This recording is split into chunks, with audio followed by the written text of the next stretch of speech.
Hello नमस्कार दोस्तों, welcome back to school of environmental sciences. आज के लेक्चर में आपका बहुत बहुत स्वागत है।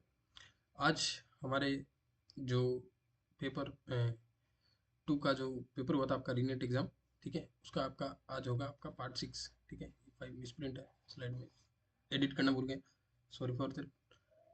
तो आज हम आगे कंटिन्यू करेंगे आपका पार्ट 6 रीनेट एग्ज़ाम का। और आपका बहुत बहुत स्वागत है अगेन चैनल पर हमारे। और ज़्यादा से ज़्यादा आप शेयर करें, ठीक है। मेरी यही कोशिश है कि आप, अगर मैं क्लासेस रिकॉर्ड कर रहा हूँ, ठीक है, आपके लिए सॉल्यूशन प्रोवाइड कर रहा हूँ, तो आप थोड़ा सा प्लीज़ इसको, जो भी आपके आसपास जो कम्युनिटी है जो इसकी प्रिपरेशन कर रहे हैं, जो भी आपके अलग अलग ग्रुप्स में जुड़े हुए बच्चे हैं, उनको पहुँचाइए अगर आपको अच्छा लग रहा है तो, ठीक है। और अगर कुछ कमी तो मेरे को प्लीज़ आप कमेंट में लिख के बताइए कि ये चीज़ मिस आउट है, या फिर ये चीज़ आप थोड़ा और इम्प्रूव कर सकते हो। प्लीज़ टेल मी, ठीक है। तो शुरू करते हैं आज का ये पहला क्वेश्चन। देखिए, इसमें आपको पूछा है कि आपको इंक्रीजिंग ऑर्डर में इनको अरेंज करना है, ऑक्सीजन अपॉन कार्बन के एटॉमिक रेशियो में, ठीक है, जो कि आपका क्वालिफिकेशन पाथ होता है, उसमें देखा जाता है। तो ऐसा ही एक मिलता जुलता क्वेश्चन, ठीक है, कोल से रिलेटेड, आपका जो दिसंबर का 2023 का पेपर हुआ था, उसमें पूछा था। तो देखिए चीज़ें कैसे रिपीट होती है। जैसे यहाँ पर ये विट्री नाइट आपको दिख रहा होगा, तो मेरे को लगता है कि ये जो क्वेश्चन था वो दिसंबर वाले इसी क्वेश्चन से इंस्पायर था। इसमें देखिए एक ऑप्शन का यूज किया, लेकिन किया तो है। इसीलिए मैं बोलता हूँ कि हमेशा कि प्रीवियस ईयर क्वेश्चंस, ठीक है, इनका कोई रिप्लेसमेंट नहीं है, चाहे आप कितनी भी थ्योरी पढ़ लो। पीवाईक्यूज ऑलवेज इंपॉर्टेंट है, ठीक है, आपके लिए कोई भी एग्जाम हो। अपने एग्जाम में तो है ही बात, लेकिन सारे एग्जाम में पीवाईक्यू इंपॉर्टेंट होता है। तो अब इस क्वेश्चन की बात करें, तो दिसंबर वाले में ये क्वेश्चन पूछा था कि आपके माइक्रोस्कोपिक यूनिट्स कौन सी होती है कोल की, ठीक है। अब मैं भी इन फ्यूचर आपके वापस माइक्रोस्कोपिक यूनिट्स है उनमें क्वेश्चन आ जाए, इन पर पूछ ले, ठीक है। तो विटरनेट क्या होता है, देखिए इसमें पूछा था कि कौन कौन सी माइक्रोस्कोपिक यूनिट्स होती है। ऐसे कोल की बहुत ढेर सारी यूनिट्स होती है, जैसे मैंने यहाँ पर लिखा कि, ठीक है, इतनी आप याद भी नहीं कर सकते, बट आपको ध्यान होना चाहिए कि कोल एक टाइप का आपके मिनरल है, ठीक है। और उसमें अलग अलग यूनिट्स बनती रहती है, ठीक है, थ्रू द केमिकल चेंजेस उसमें चलता रहता है, ठीक है। और ऑर्गेनिक मैटर के जो डिफरेंसेस होते हैं, उनके अकॉर्डिंग भी ये यूनिट्स वेरी करती है। जैसे विटरनाइट की बात करें, और एक्जीनाइट और इंटरनीनाइट, ठीक है, टर्टीनाइट, इंटरटीनाइट, एक्जीनाइट और विटरनाइट, ये तीनों आपके माइक्रोस्कोपिक यूनिट्स हैं कोल की, ठीक है। अब विटरनाइट का क्या केस है कि ये डायरेक्ट होती है from the cell wall material. जो भी सेल वॉल मटेरियल होता है, कोई भी एनिमल या प्लांट का, ठीक है, मेनली आपके सेल वॉल प्लांट्स में ही पाई जाती है, ठीक है, एनिमल्स में नहीं पाई जाती। तो ध्यान रखना आप ये चीज़। तो जो प्लांट्स का जो सेडिमेंट्स होता है, जो दब के आपके फॉसिल्स के द्वारा, ठीक है, ओवर द टाइम वो कोल का फॉर्मेशन करते हैं। तो प्लांट्स का जो सेल वॉल का पोर्शन होता है, वो आपका विट्रिनाइट टाइप की जो माइक्रोस्कोपिक यूनिट्स होती है कोल की, उनका फॉर्मेशन करते हैं, ठीक है। और ऐसे एक्जीनाइट है और इंट्रीटीनाइट है, ठीक है, ये चार कोल लाइक होता है, और इसमें आपका कार्बन का जो कंटेंट है वो ज़्यादा होता है, इंटरटीनाइट। तो इस क्वेश्चन का आंसर तो आपका ऑप्शन थर्ड हो गया कि ACE, ठीक है। अब इस क्वेश्चन पर आते हैं हम। इसमें आपको पूछा है ऑक्सीजन और कार्बन का रेशियो। सबसे पहले तो आपको पता होना चाहिए, सबसे पहले, कि जो मैंने 18 जून को जो पेपर हुआ था, उसमें भी ऐसा क्वेश्चन पूछा था। उसका मैंने अच्छे से डिटेल में एक्सप्लेनेशन करवाया था। अगर आप उसको जाकर देखोगे तो आपको चीज़ें और ज़्यादा अच्छे से समझ में आएगी। और इसमें मैं बताता हूँ अलग टाइप से थोड़ा, कि जो आपका क्वालिफिकेशन का पाथ होता है, उसमें आपका जो पीट होता है, सबसे पहले पीट कंटेंट, ठीक है। उसके बाद में आपका मैं कह सकता हूँ कि जो एडवांस लेवल का कोल होता है, एंथ्रासाइट होता है। देन उसके बाद में बिटुमिनस होता है, ठीक है। देन सब बिटुमिनस कह सकते हो आप। देन लिग्नाइट, ठीक है, ये सारे। अब पीट होता है, ये कोल माना। तो पीट आपका सबसे लो क्वालिटी का, तो इसमें जो कार्बन का कंटेंट होता है सबसे कम होता है, और एंथ्रासाइट में आपका कार्बन का कंटेंट सबसे ज़्यादा होता है। अब यहाँ पर हम देखें तो आपको इंक्रीजिंग ऑर्डर में लगाना है किसके, ओ अपॉन सी के रेशियो में। अब जैसी भी कोई भी मटेरियल हम ले, अगर उसमें कार्बन का रेशियो अगर ज़्यादा होगा, तो आपका जो ओ अपॉन सी का रेशियो होता है वो आपका कम हो जाता है, ठीक है। क्योंकि ये दोनों इनडायरेक्टली प्रोपोर्शनल हो जाएगा इसमें, जो इसकी डायरेक्ट पूरे रेशियो की वैल्यू और जो कार्बन का जो वैल्यू है, ये दोनों इनडायरेक्ट प्रोपोर्शनल हो जाएंगे। तो उसके अकॉर्डिंग देखें तो आपका जो इंक्रीजिंग ऑर्डर निकल के आता है इसमें, तो सबसे पहले इसमें आपको दिख रहा होगा कि जो रेशियो है वो सबसे ज़्यादा कब होगा, इंक्रीजिंग ऑर्डर में अब हमको अरेंज करना है इसको, ठीक है। ओपन सी का रेशियो है इंक्रीजिंग ऑर्डर में कि यहाँ पर सबसे कम है, यहाँ पर सबसे ज़्यादा है। सबसे ज़्यादा कैसे होगा, जब आपका कार्बन का वैल्यू यहाँ पर कम होगा, ठीक है। कार्बन कम होगा तो आपका रेशियो अपने आप ज़्यादा हो जाएगा। कार्बन कम है इसका मतलब ऑक्सीजन वहाँ पर ज़्यादा है। ये चीज़ है, ये चीज़ मैं समझाना चाहता था, अब आप पकड़ लोगे, ठीक है। अब कार्बन की मात्रा, जैसे कि मैंने बताया था कि जो विटरनाइट है वो कोल टाइप है। अगर यहाँ पर अगर आपके एंथ्रासाइट या लिग्नाइट या फिर बिटुमिनस ऑप्शन दे रखे होते तो वो ज़्यादा आगे होते। तो इस हिसाब से देखें तो आपका जो सबसे कम आपके जिसमें कार्बन कार्बन आपका सबसे कम होगा आपका सेल्यूलोज में, ठीक है। और सबसे ज़्यादा आपका कार्बन होगा विटरनाइट में। सबसे ज़्यादा अगर कार्बन विटरनाइट में होगा तो उसका ओपन सी का रेशियो है वो सबसे कम होगा। तो यहाँ पर आपका आ गया विटरनाइट, ठीक है। और जो फिर ऐसे हम देखें तो इसके बाद में आता है आपका ह्यूमिलाइट, ठीक है। ह्यूमिलाइट है, देन इसके बाद में आ गया आपका लिग्निन, लिग्निन देन आपका वुड आ गई, फिर आपका आ गया सेल्यूलोज। अब सेल्यूलोज आपको पता है प्लांट्स सेल वॉल्स में पाया जाता है। इसमें क्या होता है, आपके कार्बन की वैल्यू कम होती है और ऑक्सीजन की वैल्यू ज़्यादा होती है, तो इसलिए आपका जो ओ अपॉन सी का रेशियो है वो आपका ज़्यादा होगा इसमें। इसलिए आपको यही इनको अरेंज करने का बोला था कि इंक्रीजिंग ऑर्डर में लगाना। तो सिंपल सा इसका ऑर्डर था, ऑप्शन ए इसका करेक्ट आंसर हो जाता, A B C D E जैसा था ये, वही ऑर्डर था इसका, इंक्रीजिंग ऑर्डर, ये इसका आंसर था, ठीक है। तो ये चीज़ है। चलिए नेक्स्ट क्वेश्चन की तरफ चलते हैं। ये क्वेश्चन काफ़ी अच्छा है।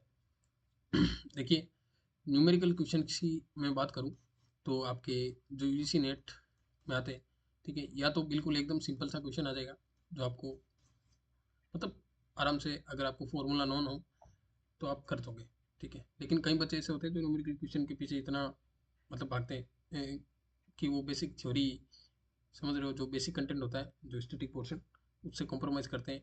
फिर वो चीज़ें फिर हार्म करती है आपके पेपर में, क्योंकि एक दो तीन ज़्यादा से ज़्यादा आपके पाँच से ज़्यादा कभी न्यूमेरिकल नहीं आते। ठीक है, तो अब 5 क्वेश्चन के पीछे आप 95 क्वेश्चन की बलि नहीं दे सकते ना। अगर जिनका न्यूमेरिकल अगर देखो होना होगा न्यूमेरिकल क्वेश्चन, फिर वो हो जाएगा आपका, ऐसे ही हो जाएगा। बट आप एकदम पीछे पड़े हो, ये चीज़ सही नहीं रहती। इससे अच्छा आप जो आपका स्टैटिक है, ठीक है, जिनसे आपके रेगुलर सवाल आते हैं, वो चीज़ें स्ट्रॉन्ग किया करो 5 के पीछे भागने की बजाय, ठीक है। अब ये क्वेश्चन इस बार भी क्वेश्चन आए थे, अच्छे खास आए थे न्यूमेरिकल के। और जो कर सकता था वो नॉर्मल ऐसे फॉर्मूले से हो जाता, ये तो भले आप कितना भी दिमाग लगाओ वो नहीं हो पाते, ठीक है। सिंपल सा उसूल है, वो भी यूजीसी का। तो ये क्वेश्चन पूछा था कि आपको कंसंट्रेशन पूछा था, नॉर्मल केमिस्ट्री का क्वेश्चन है, ठीक है, प्योर केमिस्ट्री पोर्सन से। अब आपको कंसंट्रेशन बताना था ऑक्सीजन का, ठीक है, एम्बिएंट एटमॉस्फेयर में ड्राई बेसिस पर, कहाँ पर टेम्परेचर है 0 डिग्री और प्रेशर है 1 एटमॉस्फेयर प्रेशर, ठीक है, in the unit of gram पर लीटर। अब इसका एक सिंपल सा फॉर्मूला होता है आपका मास ऑफ ऑक्सीजन पर लीटर ऑफ एयर, ठीक है। इसका होता है कि मोल फ्रैक्शन ऑफ ऑक्सीजन और मोल मास ऑफ ऑक्सीजन, इन दोनों को मल्टीप्लाई करके आपको अपॉन में आपका मोलर वॉल्यूम है गैस का, उसका भाग दे देना। तो ये चीज़ देखो कैसे सोल्व होगी। सबसे पहले ऑक्सीजन का आपको पता होना चाहिए कि जो मोलर मास होता है वो आपका ऑक्सीजन का, एक हो गया 16, दो हो गए तो आपका 32 ग्राम पर मोल, ये आपका मोलर मास आ गया ऑक्सीजन का। फिर जो मोलर वॉल्यूम होता है आइडियल गैस का, उसके अकॉर्डिंग हम देखें तो आपका, आपने पढ़ा होगा 11th की केमिस्ट्री में 22.414, ठीक है, लीटर पर मोल, ये होता है आपका मोलर वॉल्यूम ऑफ गैस, ठीक है, आपका 0 डिग्री सेल्सियस और 1 एटमॉस्फेरिक दाब पर। फिर जो आपको चीज़ इसमें पूछी है कि आपका मोल फ्रिक्शन ऑक्सीजन का कितना है, तो मोल फ्रिक्शन हम जानते हैं जो आपके एटमॉस्फेयर में ऑक्सीजन है वो 21% है, ठीक है। तो इसका मोल फ्रिक्शन होगा आपका 0.1, ठीक है, जो हम बात करें मिक्सिंग रेशियो की। तो इसी से आपका एम्बिएंट एटमॉस्फेयर में तो पूछा है, तो एम्बिएंट एटमॉस्फेयर में आपका मोल फ्रिक्शन होगा ऑक्सीजन का 0.21। इससे ही आपका सिंपल सा क्वेश्चन सोल्व हो जाएगा। कैसे होगा देखिए कि 0.21 मल्टीप्लाई करो इसको आप 32 से, फिर अपॉन में 22.414।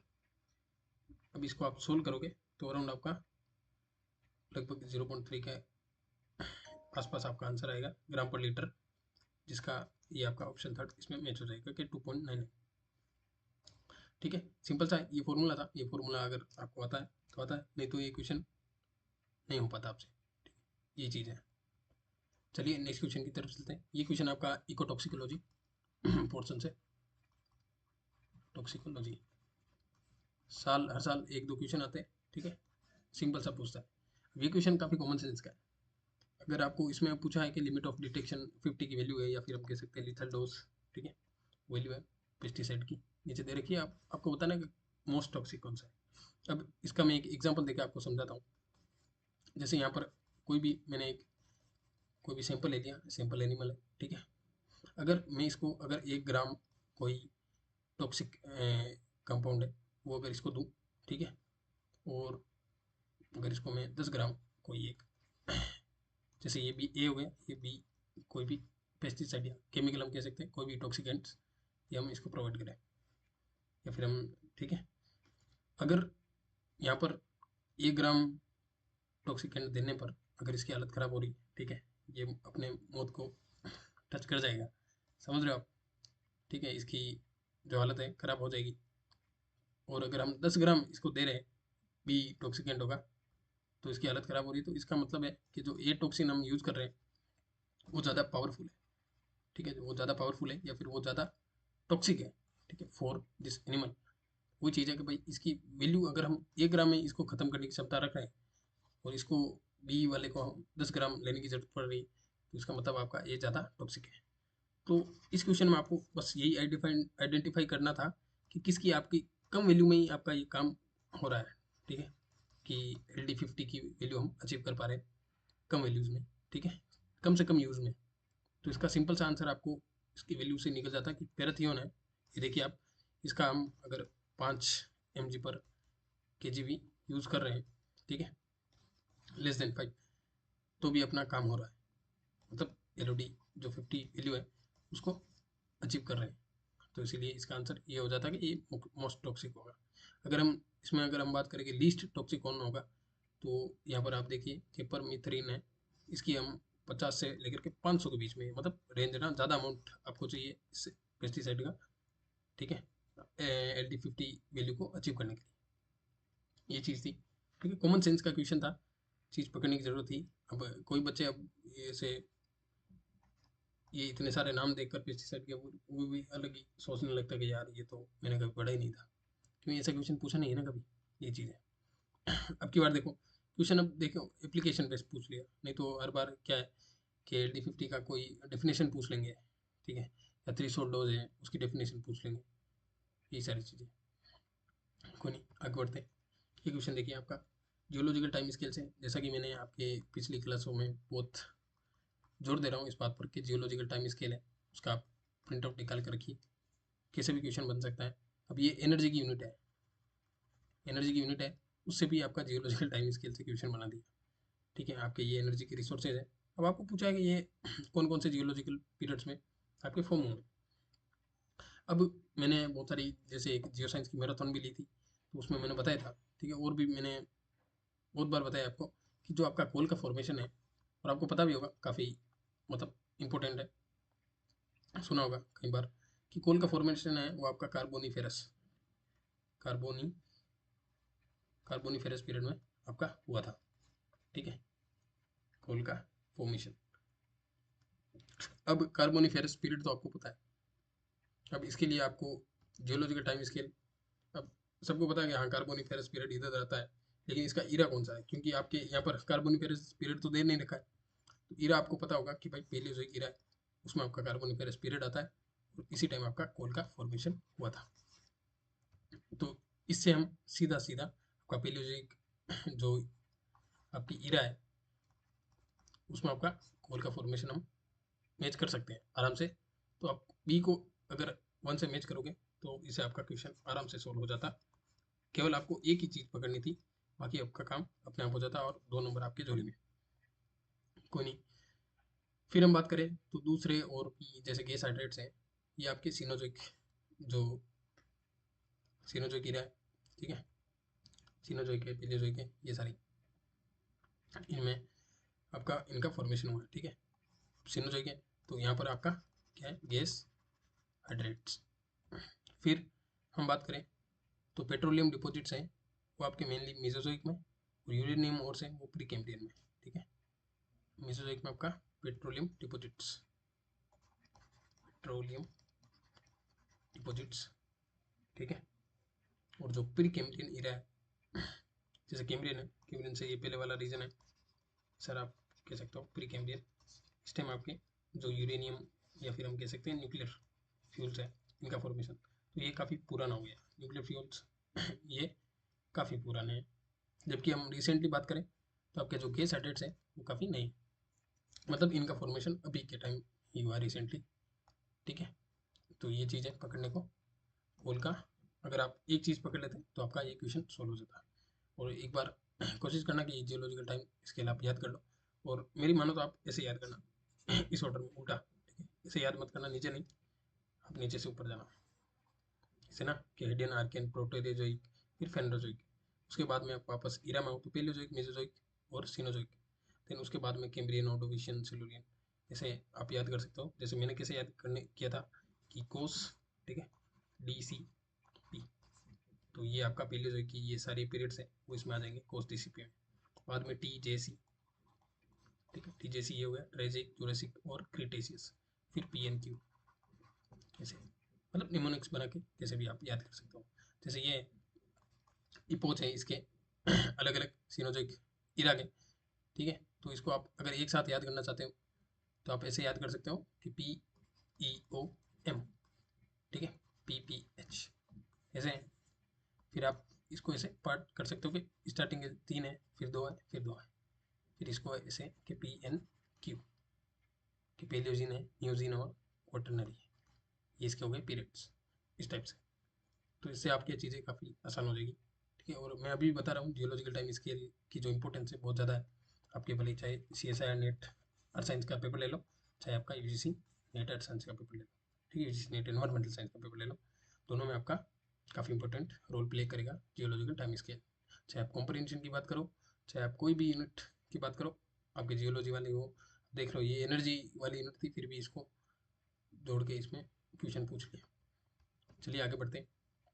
ये क्वेश्चन आपका आया स्टेटिस्टिक्स पोर्शन से। इसमें सिंपल सा क्वेश्चन था, बट वही बात है कि फॉर्मूला पता होगा तो आप कर लोगे। ठीक है, इसमें ऐसा कोई ज़्यादा बड़ा नहीं था क्वेश्चन में कुछ।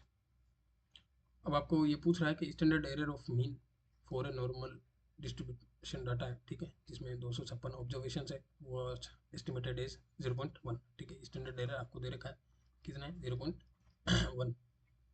ठीक है, और डाटा आपका ऑब्जर्वेशन है वो कितनी है, 256 है ऑब्जर्वेशंस, एन कहते हैं इसको 256। ठीक है, what would be the possible limit for covering 95% of the observations. ठीक है, 95% जो आपका नॉर्मल डिस्ट्रीब्यूशन होता है उसमें 95% जो पॉसिबल लिमिट्स होती है कवरिंग ऑब्जर्वेशन कवर करने की। ठीक है, उसकी जो मीन वैल्यू है वो आपकी कितनी है, 60 दे रखी है।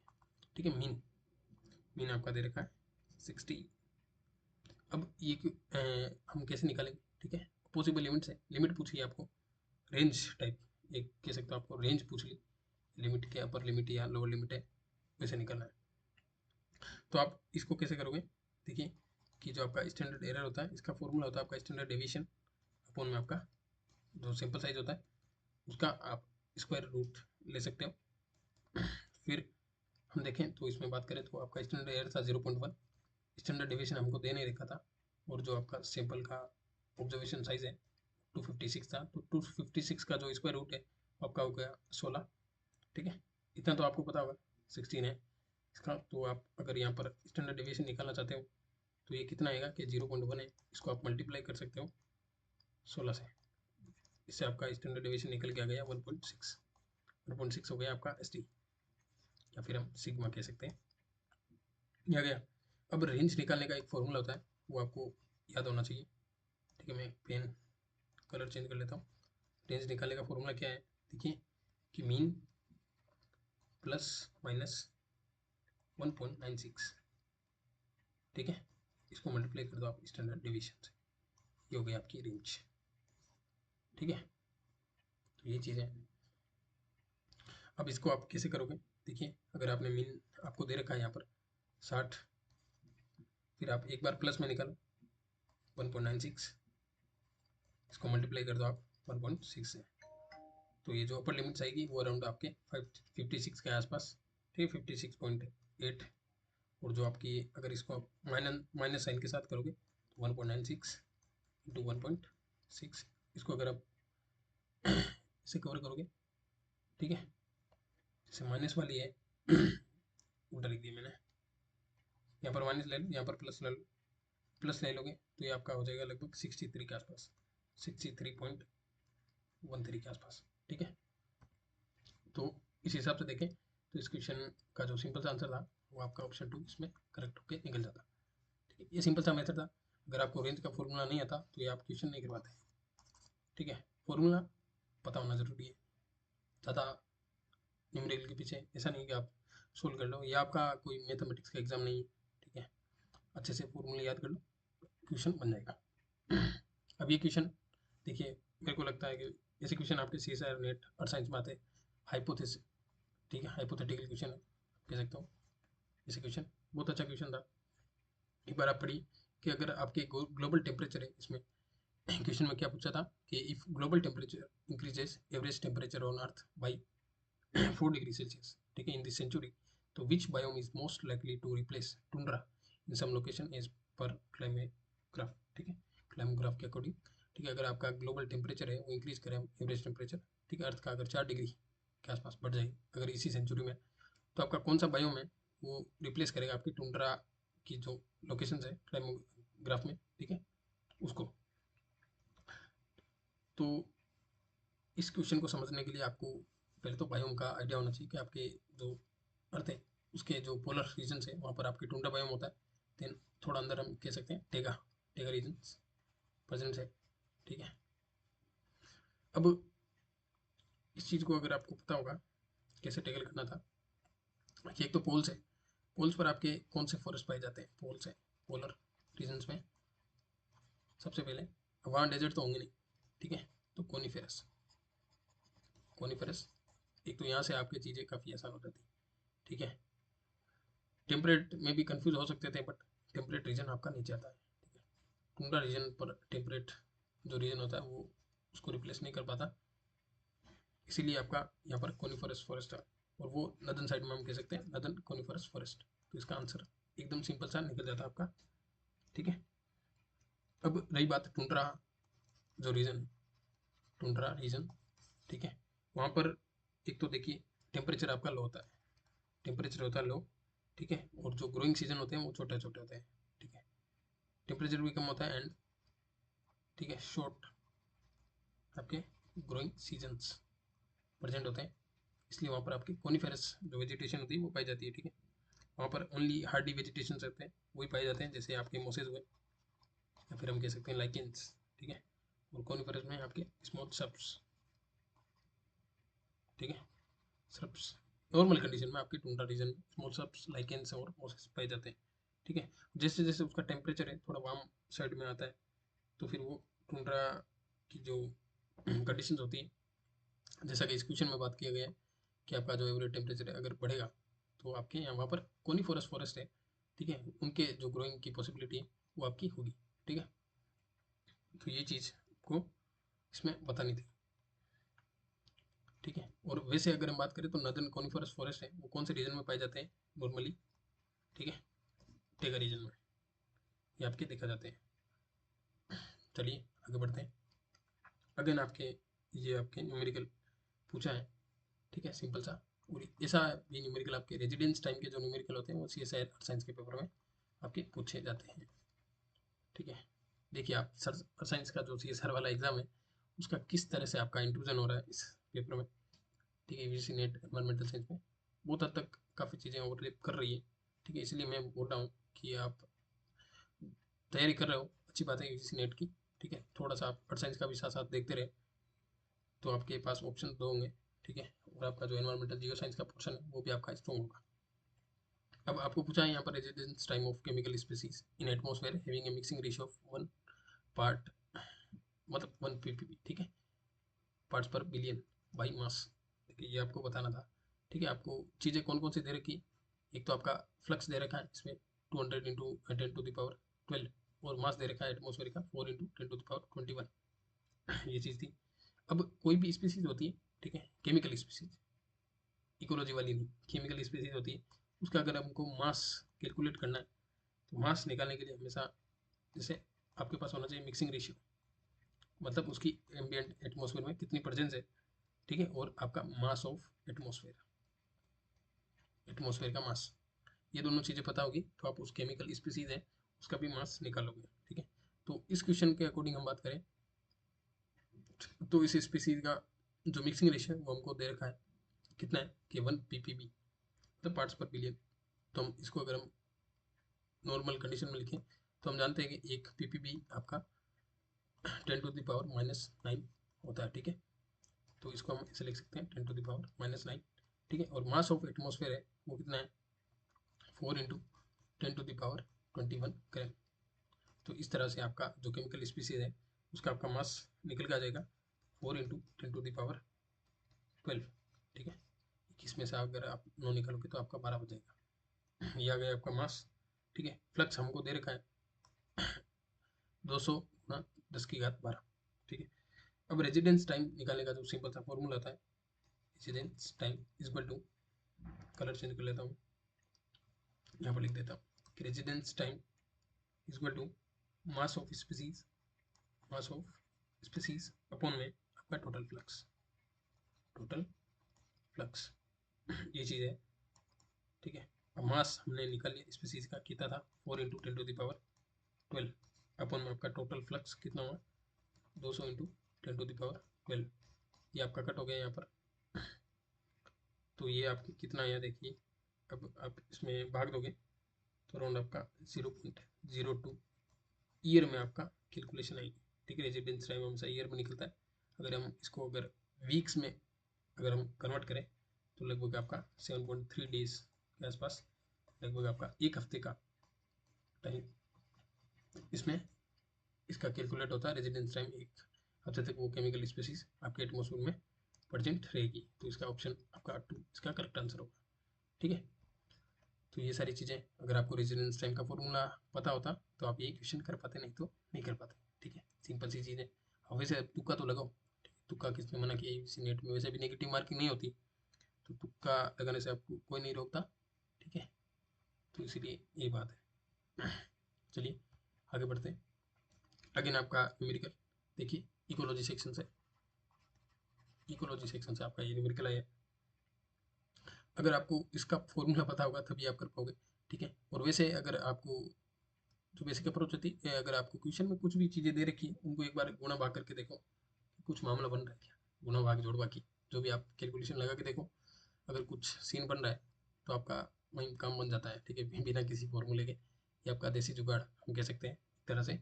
लेकिन इसका जो एक पर्टिकुलर फॉर्मूला था वो बताता हूँ मैं आपको। देखिए क्वेश्चन पढ़िए कि एक रैंडम सैंपल है 180 इंडिविजुअल, ठीक है, आपके जो इंडिविजुअल्स हैं, मतलब पॉपुलेशन में हम कह सकते हैं, कोई भी एनिमल्स कह सकते हो, ठीक है। 180 सैंपल्स है पॉपुलेशन में से, इनको हमने कैप्चर किया, उनको मार्क किया, ठीक है, फिर रिलीज कर दिया, ठीक है, मार्क्ड सैंपल हम कह सकते हैं। फिर आफ्टर फ्यू वीक्स, कुछ हफ्तों बाद में हम क्या करते हैं, सेकंड सेट लेते हैं, ठीक है, 44 इंडिविजुअल्स का, 44 याद रखना सैंपल नंबर, ठीक है। इनको वापस कैप्चर करते हैं as a second sample, second sample, ठीक है, इनको हम करते हैं कैप्चर 44 को। देन फिर आउट ऑफ 44 में हम 7 को मार्क करते हैं, ठीक है, और बाकी को नहीं करते, छोड़ देते हैं। अब हमको निकालना क्या है कि एस्टिमेटेड पॉपुलेशन का साइज कितना है। तो इसका एक फॉर्मूला होता है कि n is equal to M into C upon में आपका आर, ठीक है, एम इंटू सी अपॉन में आर। एम क्या होता है देखिए, जो आपके सबसे पहले जो number of individual marked in the first sample, ठीक है, marked in the first sample जो आपने मार्क किया था इसमें, ये आपका हो गया फर्स्ट सैंपल और ये आपका सेकंड टाइम में हो गया सेकंड सैंपल, ठीक है। फिर सी होता है आपका जो कैप्चर्ड किए हमने सेकंड सैंपल में, कैप्चर्ड कितने किए थे आपके 44, ठीक है, और जो रिलीज कर दिए थे, ठीक है, रिकैप्चर्ड, ठीक है, वापस हमने पकड़े ठीक है, रिकैप्चरेशन किया था कितना 7 जो मार्क थे, वापस हमने अगर सेकंड सेट वापस लिया था तो उनमें से 7 आपके मार्क थे, तो ये आपके नीचे आएंगे। ठीक है, जिनको हम रिकैप्चर्ड है और मार्क्ड है। तो n इक्वल टू आपका जो फर्स्ट सैंपल था 180 हो गया इसमें, जिनको हमने मार्क किया था एज ए फर्स्ट सैंपल। ठीक है, उसके बाद में आपका जो सी आता है कि टोटल नंबर ऑफ इंडिविजुअल्स है जो कैप्चर हमने किए थे सेकंड सैंपल में, कौन से, वो थे आपके 7, मतलब 44। ठीक है, 44, और उनमें से अगर हम बात करें जो हमने मार्क्ड किए हुए मिले वो थे आपके 7। तो इस टाइप से अगर हम कैलकुलेशन करेंगे तो ये फॉर्मूला, तो सिंपल सा आपका आंसर आ जाएगा 1131। ठीक है, ऑप्शन 2 इसका करेक्ट आंसर होगा। तो ये अगर आपको फॉर्मूला पता होता तभी आप कर पाते। ठीक है, वापस मैं बोल देता हूँ कि इसमें अगर आपका एन है क्या कि एस्टिमेटेड टोटल आपका पॉपुलेशन का साइज है। ठीक है, और एम आपका क्या होता है कि भाई नंबर ऑफ इंडिविजुअल मार्क्ड है इन द फर्स्ट सैंपल, और जो आपका सी होता है वो आपका होता है total number of individuals captured in the second sample. Second sample में आपका कैप्चर्ड किए गए थे जो भी इंडिविजुअल्स हैं उनका नंबर। फिर आर होता है आपका कि number of marked individual recaptured in the second sample. ठीक है, जो 7 वर्ड मार्क्ड। ठीक है, इन 44 में से मार्क्ड कितने मिले हमको, वो आते हैं आपके आर की कैटेगरी। ठीक है, तो इस टाइप से ये आपका क्वेश्चन सोल्व होता है। चलिए आगे बढ़ते हैं। अब ये क्वेश्चन काफ़ी अच्छा है। ठीक है, इन डेप्थ आपको पूछा है इसमें, अगर आपको अच्छे से नॉलेज होगी तभी आप इसको सोल्व कर पाते, नहीं तो ये काफ़ी मुश्किल पैदा कर देता आपके लिए। एसिडिक प्रेसिपिटेशन के बारे में इन डेप्थ क्वेश्चन पूछा है। ठीक है, अब सबसे पहले मैं बताऊं तो अगर ऐसे क्वेश्चन आपको दिखे, ठीक है, तो अगर आप वीडियो देख रहे हो अच्छे से, तो आप कहीं भी आपने अगर एसिडिक प्रेसिपिटेशन लिख रखा है, तो अगर इस ये सारी स्टेटमेंट्स है, इनका जो भी आंसर होगा वो आप अपने जहाँ पर भी थ्योरी में लिख रखा है उसको नोट्स को अपडेट कीजिए, ये चीज़ें ऐड कर कर। ठीक है, क्योंकि आजकल यूजीसी का जो क्वेश्चन पूछने का तरीका है वो आपको पता ही है, पीवाईक्यू बेस्ड जो क्वेश्चन होते हैं वो बनते हैं, और यही इन्फॉर्मेशन आपके एडिशन हो जाती है एज ए नोट्स। ठीक है, यही आपकी थ्योरी होती है, तो इस लेवल की थ्योरी पढ़नी पड़ती है। अब ऐसे कोई पर्टिकुलर सोर्स तो नहीं है, बट पीवाईक्यू से बड़ा कोई सोर्स नहीं। ठीक है, अब आपको पूछा था कि करेक्ट स्टेटमेंट बतानी है आपको एसिडिक प्रेसिपिटेशन के बारे में। ठीक है, अच्छा खासा क्वेश्चन है। ठीक है, नॉलेज अगर आपको ठीक ठाक होगी तभी आप इस क्वेश्चन को कर पाते हैं। तो पहली स्टेटमेंट कहती है कि acidification of lake water release करता है हाईली टॉक्सिक एल्यूमिनियम ठीक आयंस टू द वाटर। ठीक है, सिंपल सा स्टेटमेंट था। ठीक है, लेक वाटर का जो भी एसिडिफिकेशन होता है तो टॉक्सिक आपके एल्यूमिनियम होते हैं आयंस। ठीक है, लेक वाटर के उसमें आपका रिलीज होता है। ठीक है, एल्यूमिनियम कंपाउंड्स। ठीक है, जो कि हार्मफुल होता है आपके एक्वेटिक ऑर्गेनिजम्स के लिए। तो पहला स्टेटमेंट आपका बिल्कुल करेक्ट है। फिर हम बात करें तो बी स्टेटमेंट की, तो बी स्टेटमेंट में ये बोल रहा है कि भाई डेसिडुअस जो फोलियस कंटेंट होता है, लिटरी कंटेंट, ठीक है, वो आपका एसिडिटी इंक्रीज करता है कोई भी एसिडिक प्रेसिपिटेशन से। ठीक है, तो एसिडिटी इंक्रीज करता है, तो इसका मतलब इंक्रीज तो कर दी इसने, लेकिन जो डेसिडुअस फोलियस कंटेंट होता है डेसिडुअस फोलियस कंटेंट होता है, ठीक है, एसिडिटी एक बार बढ़ाता तो है, लेकिन आफ्टर डिकम्पोजिशन वो वापस न्यूट्रलाइज हो जाता है। तो मतलब वो सिस्टम की जो एसिडिटी वो आप वापस आपके कम हो जाती है। तो इससे मतलब हम इंक्रीज नहीं कर सकते, लेकिन एक लेवल तक फ्लक्चुएशन होता है, ठीक है, एसिडिटी में। तो आपका बी ऑप्शन यहाँ से इनकरेक्ट हो जाएगा। अगर हम बी ऑप्शन को इनकरेक्ट करते हैं तो आपका ऑप्शन 1 और 2 से आउट हो जाता है। फिर हम बात करें सी स्टेटमेंट की, तो सी स्टेटमेंट बोलता है कि कॉनिफेरस जो फोलियाज होता है वो tend to yield run off, ठीक है, that is more acidic than the precipitation. तो ये चीज़ थी। तो जो आपके कॉनिफरस फॉरेस्ट होते हैं, ठीक है, वो ज़्यादा कंट्रीब्यूट करते हैं एसिडिक प्रेसिपिटेशन से भी। ठीक है, ड्यू टू उनके कारण, इसका कारण है आपका उसका फोलियस कंटेंट ही।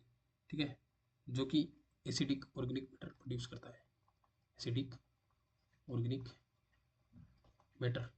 ठीक है, प्रोड्यूस किसके द्वारा होता है, आपके जो कॉनिफेरस फोलियास कंटेंट होता है उसमें ज़्यादा होता है एसिडिक ऑर्गेनिक मैटर। इसलिए ये बिल्कुल सही बात है कि कॉनिफेरस जो फोलियाज है tend to yield run off that is more acidic than the precipitation. बिल्कुल करेक्ट है। तो सी स्टेटमेंट आपकी यहाँ से करेक्ट हो जाती है, तो आपके थर्ड और फोर्थ ऑप्शन दोनों रेस में बने हुए। फिर हम बात करें तो डी ऑप्शन है कि lakes with granitic bedrock offer little buffering to acidic precipitation. ये बिल्कुल सही है। जो ग्रेनाइटिक रॉक्स होती है, ठीक है, उसमें आपके कार्बोनेट मिनरल्स नहीं पाए जाते हैं, ठीक है, कम होती है मात्रा, ठीक है, वो आपके कम ही, ठीक है, मिनिमल, मिनिमल यानी कि लिटिल, यहाँ पूछा ना कि लिटिल बफरिंग कैपेसिटी।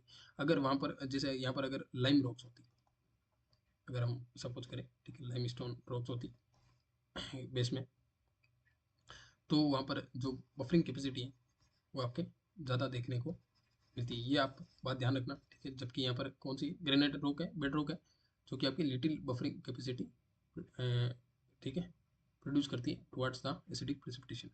लिटिल बोला है इसमें, अगर यहाँ पर बोलते हैं ना कि लार्ज, तो ये शायद स्टेटमेंट आपकी इनकरेक्ट हो जाती है, या फिर मतलब ज़्यादा मात्रा में अगर बफरिंग कैपेसिटी यहाँ पर लिखा होता तो फिर ये गलत हो जाता है। लेकिन ये बिल्कुल सही है, करेक्ट स्टेटमेंट है कि ग्रेनाइटिक बेड रॉक्स होती है वो लिटिल लेवल पर ही आपकी बफरिंग कैपेसिटी वो, ठीक है, प्रोड्यूस करती है, ठीक है। तो आपका डी ऑप्शन यहाँ पर भी करेक्ट हो जाता है।